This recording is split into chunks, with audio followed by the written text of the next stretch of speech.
ನಿರ್ದೇಶಕ ಕತೆ ಹೇಳ್ತಾ ಇದ್ದಾನೆ ಅಂದರೆ ಸುಮ್ಮನೆ ಅವ್ನು ಬಂದು ಕೂತ್ಕೊಂಡು ಕತೆ ಹೇಳ್ತಾ ಇದ್ದಾನೆ ಅಂದರೆ ದಯವಿಟ್ಟು ಕೇಳಬೇಡಿ. The script should not have any loose ends. Sati Sulochana ಕನ್ನಡದ ಮೊಟ್ಟ ಮೊದಲ ಚಿತ್ರ. ಸೊ ಚಲನಚಿತ್ರಕ್ಕೆ ಆ ಇಡೀ ತಂಡನೇ ಹೊಸಬ್ರು. ಅವ್ರು ಅವತ್ತು ಮಾಡದೆ ಹೋಗಿದ್ದಿದ್ರೆ ಹೊಸದಾಗೇನು ಬರಿತೀವಿ ಅಂತ ಹೇಳೋಕ್ಕೆ ಲಕ್ಷಾಂತರ ಸಿನಿಮಾಗಳು ಬಂದ್ಬಿಟ್ಟಿದೆ ಆಗಲೇ.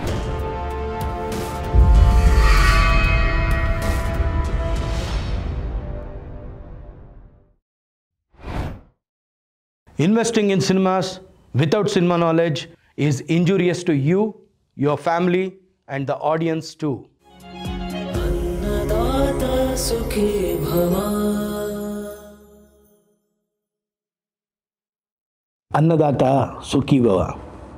ಇವತ್ತು ನಾನು ಮಾತಾಡೋಕ್ಕೆ ಹೊರಟಿರೋದು ಒಂದು ಕಥೆನ ಹೇಗೆ ಆಯ್ಕೆ ಮಾಡ್ಕೋಬೇಕು ಅಂದರೆ how to choose a script ಅಂತ. ಅಂದರೆ ನಮ್ಮ ಅನ್ನದಾತರಾದ ನಿರ್ಮಾಪಕರು ಅಂದ್ಕೋಬೋದು, ಅಯ್ಯೋ ನಾನು ಈ ಫೀಲ್ಡ್ಗೆ ಹೊಸಬ, ಹೇಗೆ ಒಂದು ಸ್ಕ್ರಿಪ್ಟನ್ನ ಚೂಸ್ ಮಾಡೋದು ಅಂತ. ಆದರೆ ನಾನು ಹೇಳೋದು, ನೀವು ಈ ಫೀಲ್ಡ್ಗೆ ಹೊಸಬ್ರು ಇರ್ಬೋದು, ಆದರೆ ಇಮ್ಯಾಜಿನರಿ ವರ್ಲ್ಡ್ಗೆ ನೀವು ಹೊಸಬ್ರೇನಲ್ಲ. ಯಾಕೆ ಗೊತ್ತಾ? ನಿಮ್ಮ ಅಜ್ಜಿ ಕತೆ ಹೇಳಿರೋದು ಜ್ಞಾಪಕ ಇದೆಯಾ ನಿಮಗೆ? ನಿಮ್ಮ ಅಜ್ಜಿ ಕತೆ ಹೇಳಬೇಕಾದ್ರೆ ಯಾವ ಥರ ಹೇಳಿರ್ತಾರೆ? ಒಂದು ಊರಲ್ಲೊಬ್ಬ ರಾಜ ಇದ್ದ, ಅವನಿಗೆ ಒಬ್ಬಳು ಸುಂದರವಾದ ಹೆಂಡತಿ ಇದ್ಲು, ಅವ್ರಿಗೆ 2 ಮಕ್ಕಳಿದ್ರು. ರಾಜ ಕಟ್ಮಸ್ತಾಗಿದ್ದ. ಅವನ ಕುದುರೆ ಏರಿ ಶರವೇಗದಲ್ಲಿ ಹೋಗ್ತಾ ಇದ್ದರೆ ಇಡೀ ರಾಜ್ಯನೇ ಅವನ್ನ ಒಂದು ಸತಿ ತಿರುಗಿ ನೋಡ್ತಿತ್ತು ಅಂತ ಹೇಳಿದಾಗ ನಿಮಗೆ ಆ ರಾಜನನ್ನು ಇಮ್ಯಾಜಿನ್ ಮಾಡೋ ಪವರ್ ಇರುತ್ತೆ. ಆ ಪವರ್ ಇದ್ದಾಗ ನಿಮಗೆ ಆ ರಾಜ ನಿಮ್ಮ ತಂದೆ ಥರ ಕಾಣ್ಬೋದು. ಇಲ್ಲ ನೀವು ಯಾರನ್ನ ನಿಮ್ಮ ಸ್ಕ್ರೀನ್ ಐಡಲ್ ಅಂತ ನೋಡ್ಕೊಳ್ತಾ ಇರ್ತೀರೋ ಅವ್ರ ಥರ ಕಾಣ್ಬೋದು. ಆ ರಾಣಿನ ನಿಮ್ಮ ತಾಯಿ ಥರ ನೋಡ್ಬೋದು. ಅಥವಾ ನೀವು ಯಾವುದೋ ಒಂದು ಹೀರೋಯಿನ್ನ ಐಡಲ್ ಅಂತ ನೋಡ್ತಾ ಇದ್ದರೆ ಅವ್ರ ಥರ ಕಾಣ್ಬೋದು. ಆ ಇಮ್ಯಾಜಿನರಿ ವರ್ಲ್ಡಲ್ಲಿ ನೀವು ಅವತ್ತೇ ಹೋಗ್ಬಿಟ್ಟಿದ್ದೀರಾ. ನಿಮ್ಮ ಅಜ್ಜೆ ಯಾವಾಗ ಕತೆ ಹೇಳ್ತಿದ್ರು ಅವತ್ತೇ ನೀವು ಆ ಇಮ್ಯಾಜಿನರಿ ವರ್ಲ್ಡಲ್ಲಿ ಹೋಗಿದ್ದೀರಾ. ಅದೇ ರೀತಿ ಈಗ ನಿರ್ದೇಶಕನ ನಾನೇನಂತಂದೆ, ತಾಯಿ ಸ್ಥಾನ ಅಂತ ಅಂದೆ. ಅಂದರೆ ಅಜ್ಜಿ ತಾಯಿಗೆ ತಾಯಿ ಅಲ್ವಾ?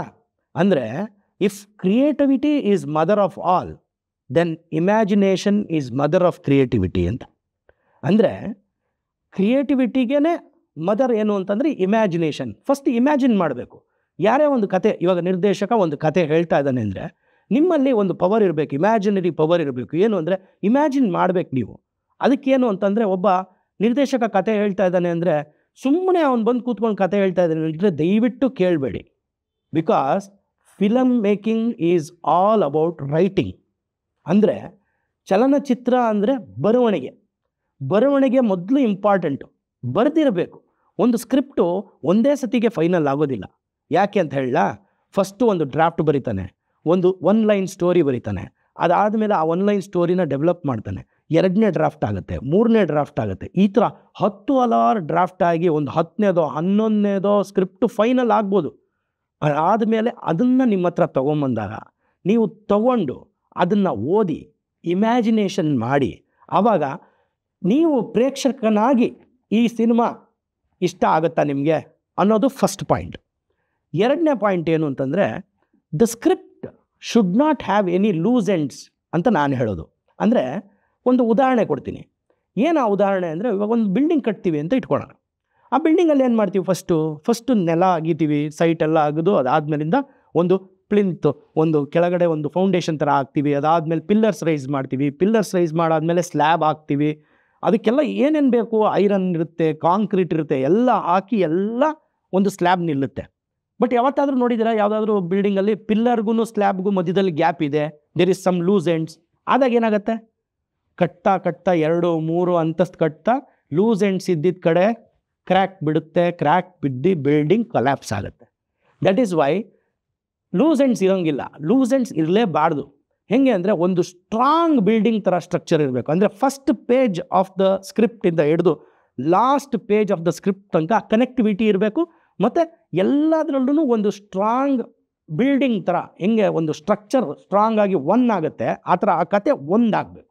ಆ ಥರ ನೀವು ಒಂದು ಸ್ಕ್ರಿಪ್ಟನ್ನು ಇಮ್ಯಾಜಿನ್ ಮಾಡಿ ಸೆಲೆಕ್ಟ್ ಮಾಡಬೇಕಾಗುತ್ತೆ. ಹೊಸಬ್ರು ಅಂದರೆ ಎಲ್ಲರೂ ಅವ್ರವ್ರ ಫೀಲ್ಡಲ್ಲಿ ಒಂದಲ್ಲ ಒಂದಿನ ಹೊಸಬ್ರೇನೆ.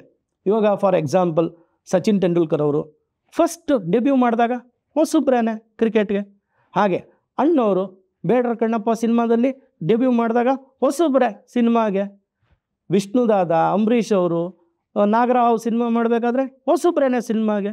ಬೇಡ, ಪುಟ್ಟಣ್ಣ ಕಣಗಾಲ್ ಅವರು ಫಸ್ಟ್ ನಿರ್ದೇಶನ ಮಾಡಿದಾಗ ಅವ್ರು ನಿರ್ದೇಶಕನಾಗಿ ಡೆಬ್ಯೂಟೆಂಟ್ ಆಗಿ ಬಂದಾಗ ಅವರು ಹೊಸಬ್ರೆ. ವೀರಸ್ವಾಮಿ ಅವರು ಫಸ್ಟ್ ಸಿನಿಮಾ ನಿರ್ಮಾಣ ಮಾಡಬೇಕಾದ್ರೆ ಅವರು ಹೊಸಬ್ರೆ. ಬೇಡ ಸ್ವಾಮಿ ಇದೆಲ್ಲ.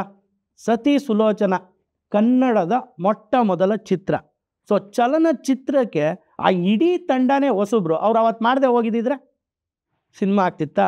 ಇಲ್ಲ ಅಲ್ವಾ? ಸೊ ನಾನು ಹೇಳೋದೇನು ಅಂದರೆ ಇದರಲ್ಲಿ ಹೊಸಬ್ರು ಹಳಬ್ರು ಎಲ್ಲ ಬರೋದಿಲ್ಲ. ಬಟ್ ನಮ್ಗೆ ಇಂಪಾರ್ಟೆಂಟ್ ಏನು? ಸ್ಕ್ರಿಪ್ಟ್, ಅಂದರೆ ಪ್ರಾಪರ್ ಸ್ಕ್ರಿಪ್ಟ್. ಮೊದಲನೇ ಪೇಜಿಂದ ಕೊನೆ ಪೇಜ್ ತನಕ ಒಂದು ಸ್ಟ್ರಾಂಗ್ ಸ್ಟ್ರಕ್ಚರ್ ಥರ ಅದು ಕರೆಕ್ಟಾಗಿದೆಯಾ ಅಂತ. ಆಮೇಲೆ ಜಾನರ್ ಯಾವುದಾದ್ರೂ ಆಗಿರ್ಬೋದು. Action, comedy, drama, family drama, suspense thriller, horror comedy ಅಂತ ಸುಮಾರು ಜಾನರ್ ಇದೆ. ಆಮೇಲೆ ಹೊಸದಾಗೇನು ಬರಿತೀವಿ ಅಂತ ಹೇಳೋಕ್ಕೆ ಲಕ್ಷಾಂತರ ಸಿನಿಮಾಗಳು ಬಂದ್ಬಿಟ್ಟಿದೆ ಆಗಲೇ. ನಿಮ್ಮ ಸಿನಿಮಾಲಿ ಏನು ಹೊಸತನ ಕೊಡ್ಬೋದು ಅನ್ನೋದ್ರ ಬಗ್ಗೆ ಆಲೋಚನೆ ಮಾಡಿ. ಮತ್ತು ಒಬ್ಬ ರೈಟ್ರ್ ಮೇಲೆ ನಂಬಿಕೆ ಇಡಿ. ಬಟ್ ನಂಬಿಕೆ ಇಟ್ಟು ಅದನ್ನು ನೀವು ಫಾಲೋ ಮಾಡ್ದಲೇ, ಆ ಸ್ಕ್ರಿಪ್ಟನ್ನು ನೀವು ಓದ್ದಲೇ ಕೈ ಹಾಕಿದ್ರೆ ನಿಮ್ಮ ತಪ್ಪು.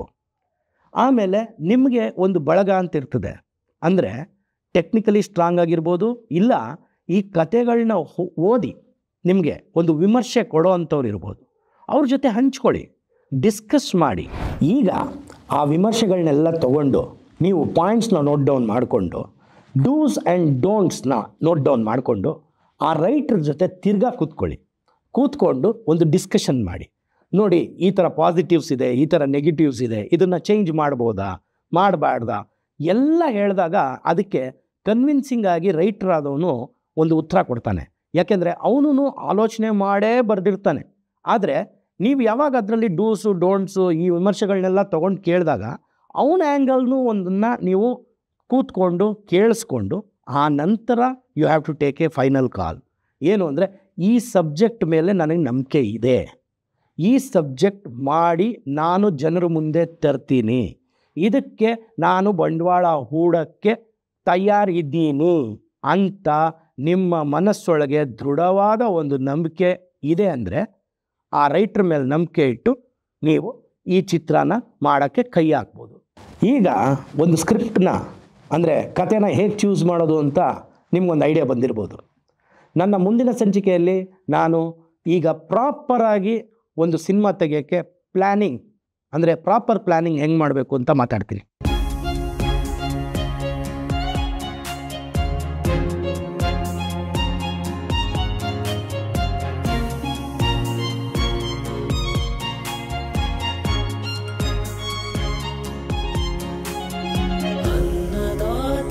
सुखी भवा।